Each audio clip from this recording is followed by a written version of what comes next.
Assalamualaikum warahmatullahi wabarakatuh. Waalaikumsalam. Alhamdulillahilladzi arsala rasulahu bil huda wa dinil haqq liyuzhirahu 'ala ad-dini kullihi wa kafa billahi syahida. Asyhadu an la ilaha illallah wahdahu la syarikalah wa asyhadu anna Muhammadan 'abduhu wa rasuluh. Allahumma shalli 'ala Muhammad. Faqala Allah ta'ala fi kitabihil karim, a'udzu billahi minasy syaithanir rajim. Ya ayyuhalladzina amanu taqullaha haqqa tuqatih wa la tamutunna illa wa antum muslimun. Amma ba'd. Alhamdulillah, naibul imam yang dimuliakan Allah, para ikhwan yang hadir pada majelis ta'alum ini di hari yang ke-11 ya, insyaallah, yang sama-sama kita mengharap ridha Allah Subhanahu wa taala. Para hamba Allah sekalian, kita jangan merasa letih ketika berputar, beraktivitas dalam rangkaian ibadah di bulan Ramadan. Karena itulah yang nantinya akan terhitung sebagai amal solih. Ramadan itu pada dasarnya adalah refresh. Semuanya ini kita butuh refresh gitu ya. Kalau di guru ya Naib ya, itu ada training ya. Ada pelatihan biasanya.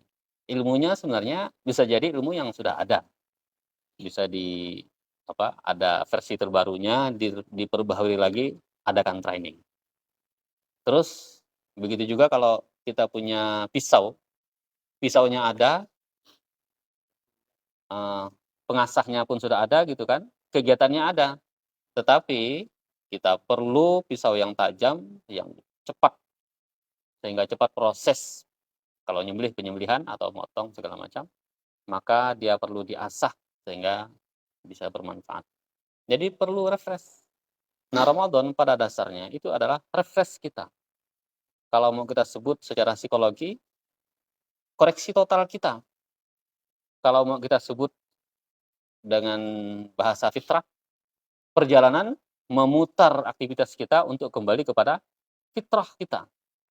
Kalau mau disebut dalam bahasa hamba gitu ya, yang pernah disampaikan, itu adalah untuk mengembalikan kita pada posisi menghamba. Menghamba kepada siapa? Tentu kepada Allah Subhanahu wa taala. Itu prolognya. Nah, kali ini sama-sama kita menghayati suatu peristiwa yang Allah takdirkan terjadi pada masa Rasul di bulan Ramadan. Ada perang, bisa disebut sebagai perang terbesar ini. Bukan menghadapi pasukan yang paling besar, bukan. Tetapi situasi yang sangat crowded gitu ya. Allah sebut sebagai Yaumul Furqan. Yakni perang Badar. Perang Badar itu terjadi di bulan Ramadan. Di hari yang menurut sejarah, di hari yang hampir kita nih. Hari yang ke-12. Tidak bermaksud untuk berperang. Jadi ada perang yang tidak bermaksud untuk berperang, itu adalah perang Badar. Ada perang yang betul-betul dirancang untuk berperang, gitu ya. Dirancang untuk berperang, bahkan itu sebutannya adalah nafri am. Semuanya dikeluarkan, tidak boleh tidak ikut. Tetapi ternyata tidak menemukan musuh. Nah, perang Tabuk kan begitu. Yang disebut sebagai Jaisul Usrah itu adalah perang Tabuk itu. Yang dalam Quran surah At-Taubah itu, yang disebutkan nafri am di situ, yang sampai kata Allah, kalau kamu tidak mau jihad, nanti Allah ganti dengan kaum yang lain. Itu berhubungan dengan perang Tabuk. Sampai di tempat sana Tabuk, tidak ada musuh. Nah, kehendak Allah. Tetapi perang Badar adalah perang yang tidak direncanakan untuk berperang, ternyata terjadi sebuah peperangan. Ya, jadi pada dasarnya hubungan antara kaum muslimin yang ada di Madinah dan orang-orang Mekah itu hubungan perang. Jadi mereka dalam situasi perang. Para ikhwan, kalau situasi perang, boleh kan merampas harta musuh? Jangankan merampas hartanya, membunuhnya juga halal dan boleh. Jadi bahkan Allah perintahkan tuh dalam peperangan ya membunuh kita. Terbunuh syahid, membunuh pahala, kemenangan. Situasinya begitu. Oleh karena itu, Rasul kemudian merencanakan untuk mencegat kafilah dagang orang-orang kafir Quraisy yang mereka sedang dalam perjalanan, menurut informasi yang akurat, Rasul mendapatkan itu, sedang membawa harta yang sangat banyak. Bahkan di situ disebutkan, bisa dikatakan semua harta orang Quraisy itu ada di situ. Jadi andai kata ini bisa dikuasai, kolap tuh Mekah. Ada yang bisa ngitung enggak? Kalau tidak salah, belum lama saya baca ini, saya lupa juga nih kalau sudah angka. Antara 200.000 dinar atau 500.000 dinar. Tadi barusan saya lihat 1 dinar itu 4,25 gram emas. Kalau harga emas sekarang anggaplah 500.000, itu 530 sekian miliar. Kalau mau kita bariskan uang 10.000 itu, 100.000 itu mungkin sampai ke Spadio kali. Andai kata. Ya, itu uang yang sangat banyak. Jadi ratusan ribu dinar perkiraan dipimpin langsung oleh Abu Sufyan. Kafilah dagang dari Syam, mereka sedang membawa harta yang sangat banyak itu menuju Mekah. Dapat kabar oleh Rasul seperti itu, maka Rasul mengerahkan kaum muslimin yang ada di Madinah, hampir semuanya, kecuali beberapa orang yang memang ada amanah khusus. Bahkan termasuk anak-anak pun berangkat. Siapa yang berangkat anak-anak? Di antaranya adalah Abdullah bin Umar. Walaupun tidak sampai berperang. Setelah berangkat, kata Rasul, yang tidak kuat, maksudnya masih anak-anak, balik. Harinya balik Abdullah bin Umar. Karena masih tergolong anak-anak. Ya, berangkatlah Rasul, tujuannya bukan untuk berperang, makanya senjatanya bukan senjata perang. Beda kan ya, senjata perang sama senjata untuk mencegat kafilah dagang itu perkiraannya tidak sampai 100, hanya sekitar 40-an orang yang mengawalnya. Jadi Rasul tidak membawa persiapan perang, gitu kan? Tapi Rasul memang membawa pasukan 300 lebih kan? Ada yang mengatakan 313 atau ada juga yang mengatakan 315 atau 318. Tapi nampaknya yang paling sering disebut itu adalah 313 orang para sahabat Badar. Ini akhirnya nanti terkenal sebagai sahabat Badar, Ashabul Badar. Ya, para malaskan seperti itu. Nah, jadi Rasul berangkat, ternyata Abu Sufyan itu, para hamba Allah sekalian, ini Abu Sufyan dan keturunannya ini orang-orang yang cerdas. Pokoknya yang terbaik di masyarakat Arab itu adalah suku Quraisy. Seperti itu. Termasuk Bani Umayyah, Bani Hashim di situ ada. Yang keluarga Rasul dan Bani Umayyah. Jadi ini orang-orang terbaik, orang-orang yang cerdas. Jadi ini kita lihat nih kecerdasan bertemu dengan kecerdasan, tapi semuanya atas kehendak Allah. Abu Sufyan cerdas, Rasul lebih cerdas lagi gitu. Rasul kemudian dengan segala macam informasi yang beliau kumpulkan, berangkatlah beliau. Terus beliau sudah sangat yakin, akurat sekali informasinya. Abu Sufyan juga begitu, cerdas juga. Jadi dia sudah bisa membaca nih, sudah ada desas-desus seperti itu. Akhirnya beliau sendiri, Abu Sufyan sendiri yang memimpin untuk mencari informasi tentang desas-desus ini. Akhirnya pendek cerita, Abu Sufyan setelah mendengar berita gitu ya, beliau menginvestigasi langsung, beliau menemukan bekas tempat peristirahatan onta para sahabat Rasul itu, kemudian dilihat oleh Abu Sufyan. Sempat dilihat gitu ya, kotorannya. Dia bilang, ini biji-bijian. Padahal dari Badar. Ini bilang, ini onta yang berasal dari Madinah. Tahu dia. Dengan informasi seperti itu, akhirnya Abu Sufyan berhasil menyelamatkan kafilah dagang.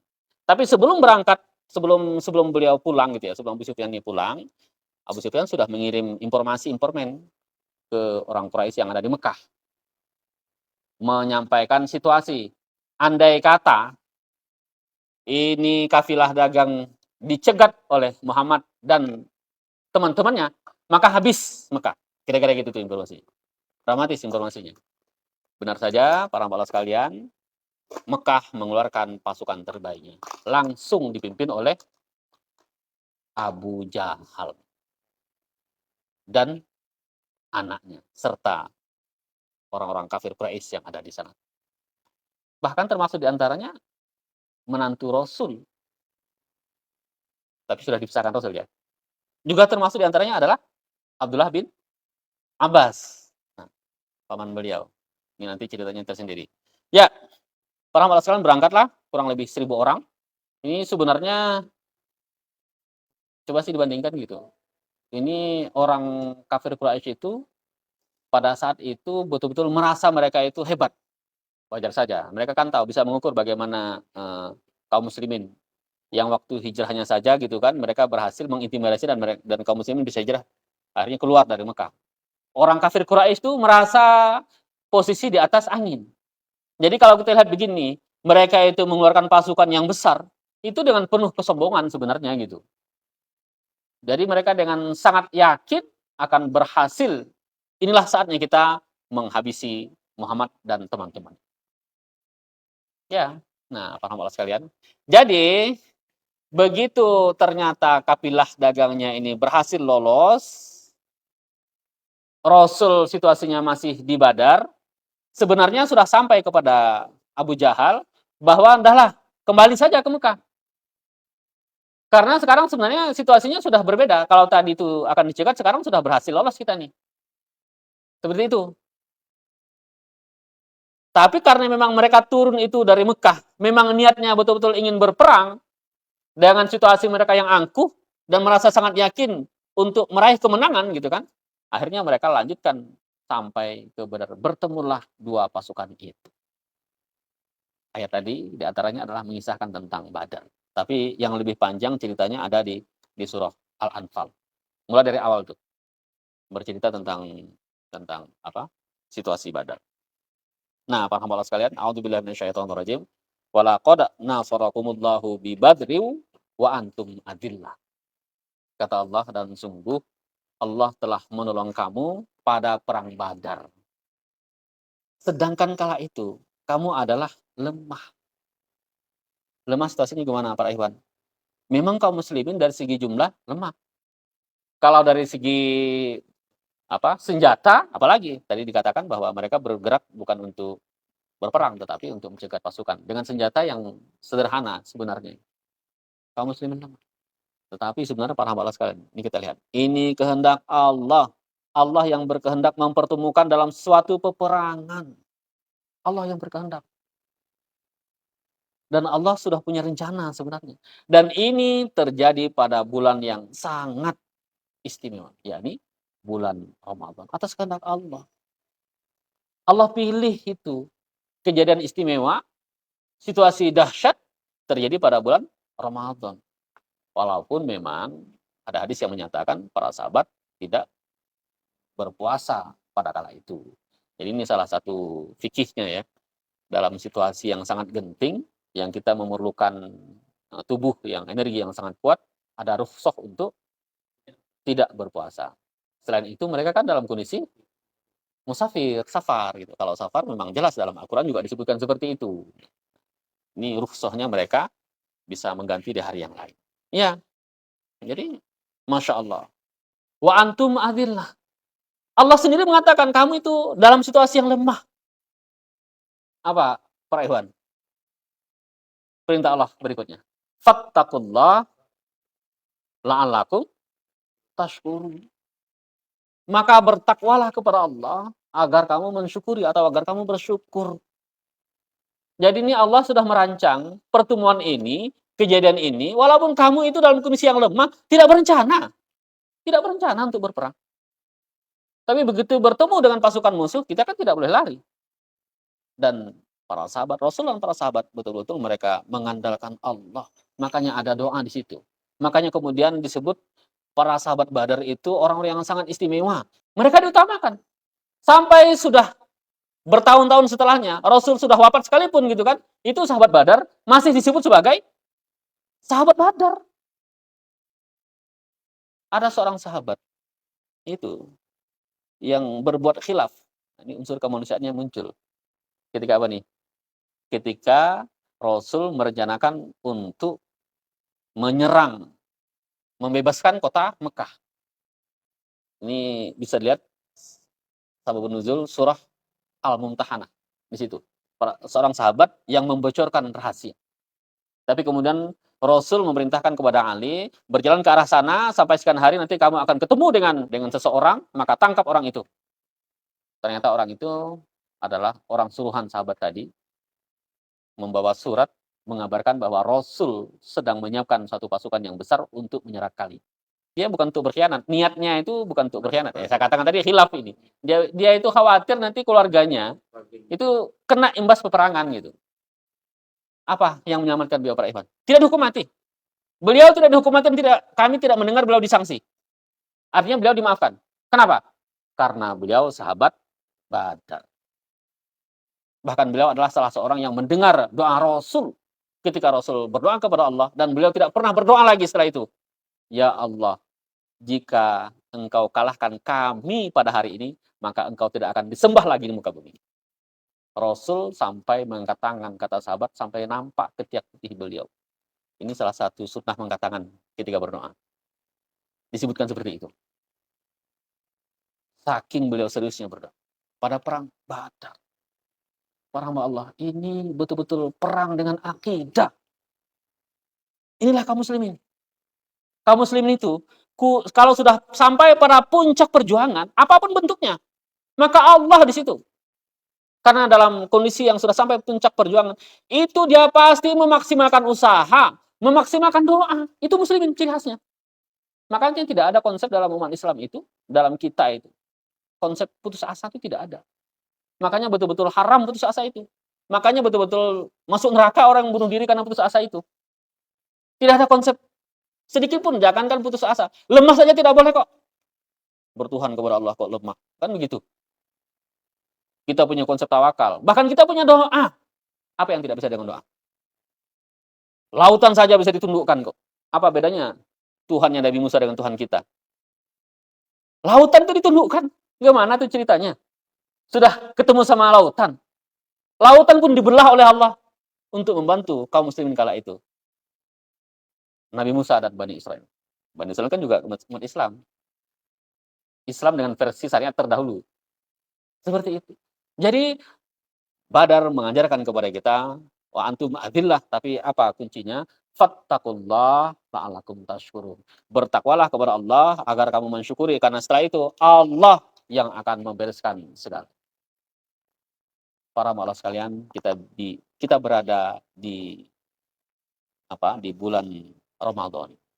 Boleh juga kita flashback bagaimana perjuangan para sahabat dahulu ketika perang Badar berlangsung di bulan Ramadan. Keesokan hari tanggal 12, pada saat itulah Rasul turun dari Madinah untuk merencanakan menyambut mencegat kafilah dagang kafir Quraisy yang berasal dari Syam.